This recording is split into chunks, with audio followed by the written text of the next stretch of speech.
Well, welcome back to another video. Before I reveal my location today, a little bit of a background to it. You see, one of the other mods on Practical Photography Talks Facebook group, a chap called Tim Clay. Bit of banter going between the two of us, because the areas we're from, I've got a certain type of, certain piece of engineering, should we say. And he claims his is better than ours. We claim ours is better than his. Now, there were only two in the UK, and they're quite old now, but they use to transport goods from one side of the river to another. And no, they're not a boat. I'm here at the Newport Transporter Bridge. Look at that. Absolute magnificent piece of engineering. And I know there's plenty of shots of this bridge, but I thought I'd get some of my own for a change.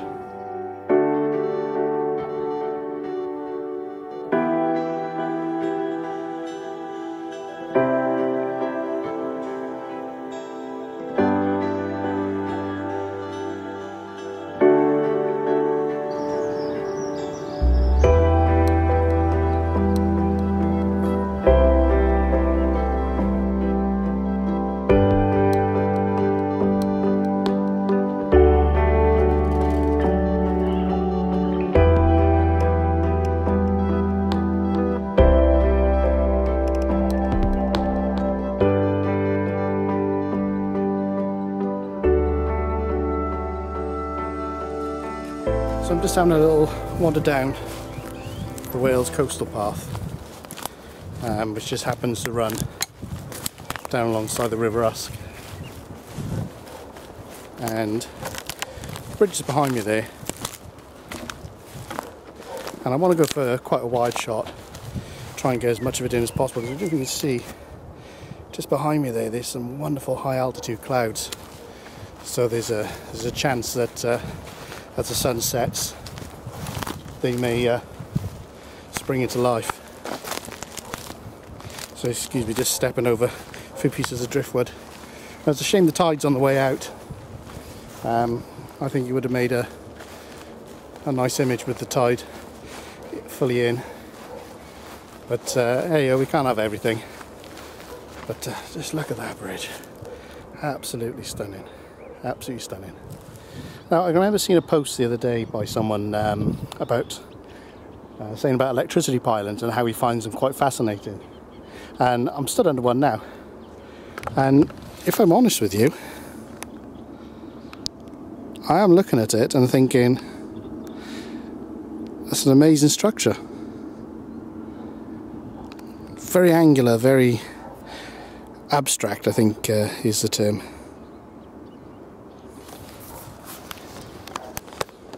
Perhaps I'll have a play with it later myself, but for now I'm going to concentrate back that way though on this on the transporter bridge behind me, behind you. Ugh. Transporter bridge.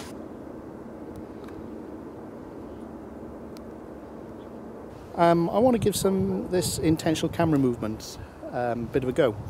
So I'm using the Tamron 24-70 2.8, absolutely fantastic lens, love it. I've stopped it down to f20. I think it goes down to f22. Yeah, f22 it goes down to, but I'm down at f20, and that's giving me a shutter speed of a 30th of a second. And all I'm doing, I'm just framing the bridge up, and as soon as I'm releasing the shutter, I'm just giving the camera a little bit of a wobble up and down, left and right. Image stabilization off mine when you do this, because otherwise the lens will try and think, hang on, what's he doing? I want to try and sort of stabilize that. So image stabilization off, picking my focus using autofocus, and then it's just a case of just releasing the shutter, giving the camera a little bit of a wobble as we do it.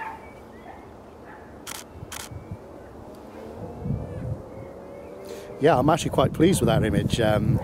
It's managed to keep the main structure of the bridge. You can see that it's a transporter bridge, but yeah, it's nicely nice bit of movement along with that.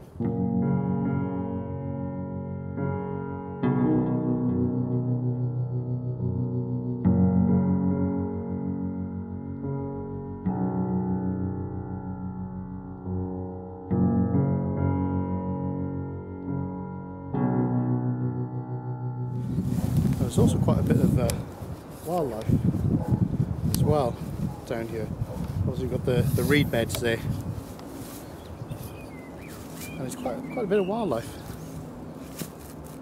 flying around here. A couple of birds. No idea what they're called, man.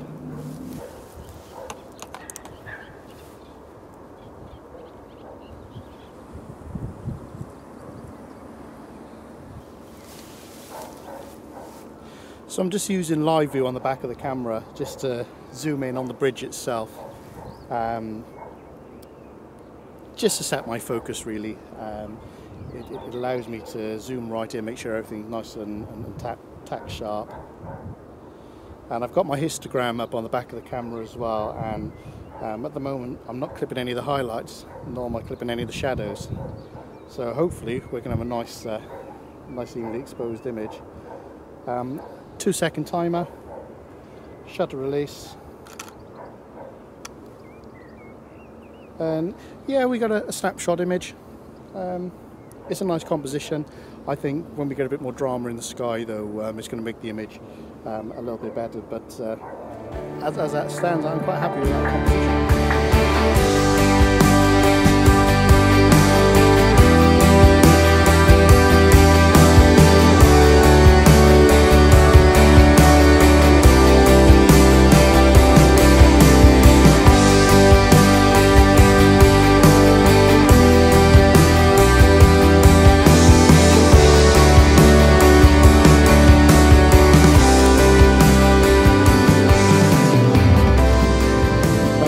Filters on the front of the camera, I'm struggling with a little bit of a lens flare going on, just because the sun's so strong coming back, hitting the glass, and the light is bouncing around all inside it.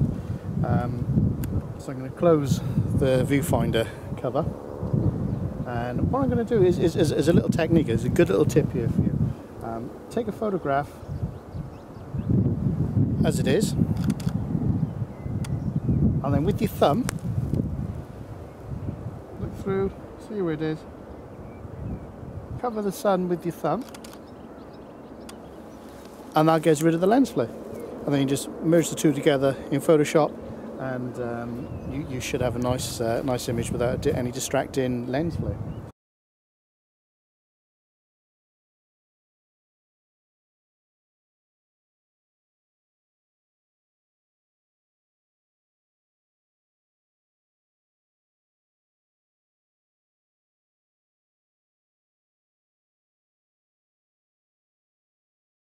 As you can see, the light shining on me, there's some gorgeous golden light falling. I just wish all these clouds over this way were a bit further this way, and over the bridge. But if not, I might nip it back, dap it back up that way, and shoot through that way and see if we can get the colour in the clouds. It's an option. It's good to have options like this when you're on location. Keep thinking of different options. I've moved from a bit further down there. I'm now a bit closer to the bridge. Down a little bit lower, I've gone up a little bit higher. So there is our option. I can always come back up because the road is, there's a nice little stretch of road and it's actually closed to traffic. So I can get the camera up there and we get a nice sort of shot of the bridge. It's just doesn't quite line up with the bridge though. That's the reason why I came down this way and not that way. But I think if these clouds stay this way rather than coming over the bridge, that might be an option for me. So as you can see, we are well into blue hour now, and we just turned the lights on the bridge. Sadly, the cloud did all fizzle out, and nothing came of it. So I'm just heading back up to, I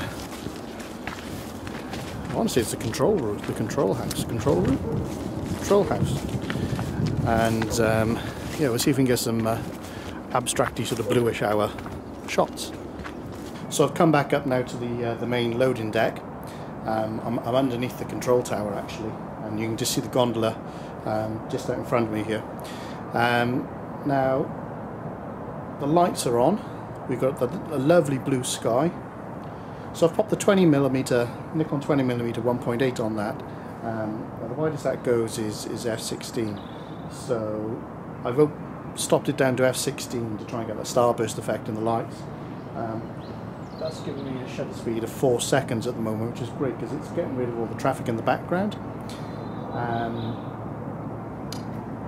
I might try it though with the 24-70 shortly, just because I can get a narrower aperture with that, which should give me a better starburst effect. But I'm going to take this photograph now and let's see how we come. So 2-second timer, because we're on a wooden platform and it's wobbling, so set that 2-second timer off, and yeah, I'm quite happy with that sort of abstracty look to that.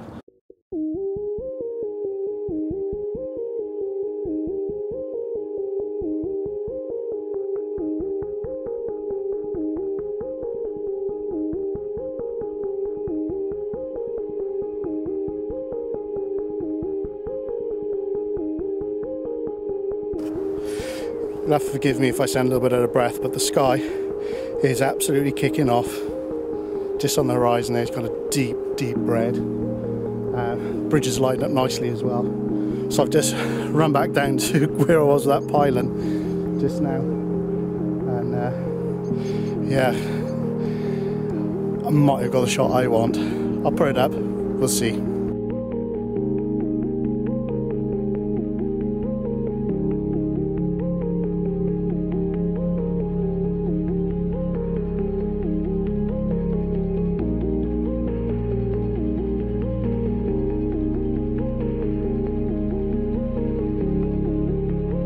So you'll have to excuse the weird blue colour on me.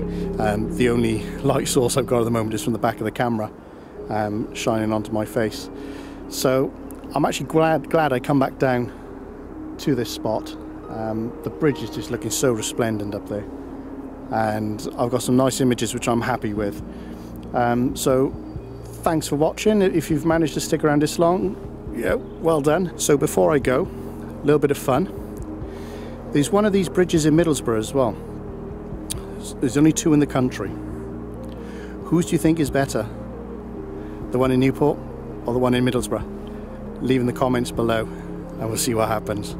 So until next time, remember, thumbs up, subscribe, hit that little notification bell as well, and I'll catch you again on another video. Thanks for watching.